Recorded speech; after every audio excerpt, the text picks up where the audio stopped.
আরও একটি বিশ্বকাপ অর্জন করেই আর্জেন্টিনার হয়ে ক্যারিয়ার শেষ করতে চায় লিওনেল মেসি। ৩৮ বছর বয়সী এই ফুটবলার লক্ষ্য এখন একটাই, এবারের বিশ্বকাপে ৪৭ দলকে হারিয়ে বিশ্ব চ্যাম্পিয়ন হবে আর্জেন্টিনা।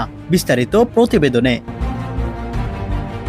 ভক্তদের আশা, অভিজ্ঞতা আর নেতৃত্ব দিয়ে মেসি আবারও দলকে পৌঁছে দেবেন সাফল্যের শিখরে। আর সেই সাফল্যের মুকুট পরেই কিংবদন্তি এই ফুটবলার বিদায় নিতে চান ফুটবল থেকে। আসন্ন ফিফা ওয়ার্ল্ড কাপ ঘিরে তাই ফুটবল বিশ্বে তৈরি হয়েছে বাড়তি উত্তেজনা ও প্রত্যাশা। মেসির প্রতিটি ছোঁয়া, প্রতিটি পাস আর প্রতিটি গোল এখন ভক্তদের কাছে বিশেষ এক অনুভূতি। তার অভিজ্ঞতা, ঠান্ডা মাথার নেতৃত্ব এবং জয়ের মানসিকতা দলকে বাড়তি আত্মবিশ্বাস যোগাচ্ছে। তরুণ খেলোয়াড়দের জন্য তিনি শুধু অধিনায়ক নন, বরং একজন অনুপ্রেরণা ও পথ প্রদর্শক। সবকিছু ঠিকঠাক থাকলে এই বিশ্বকাপে হতে পারে তার ক্যারিয়ারের সবচেয়ে আবেগঘন অধ্যায়। 2026 সালের বিশ্বকাপ শুরু হবে 11 জুন এবং শেষ হবে 19 জুলাই পর্যন্ত। যুক্তরাষ্ট্র, কানাডা ও মেক্সিকো জুড়ে এই বিশ্বকাপটি হবে অন্যান্য বিশ্বকাপ থেকে আলাদা।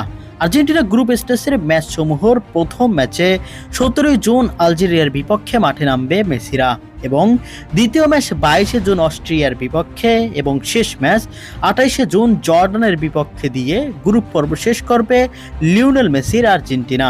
এই খেলাগুলোই তাদের গ্রুপ পর্বের প্রতিটি ম্যাচ, যেখানে সাফল্য পেলেই পরের রাউন্ডে দাগ কাটার সুযোগ পাবেন। বিশ্বকাপের পুরো সময়টা ফুটবল বিশ্ব জুড়ে এক বিশেষ উৎসব।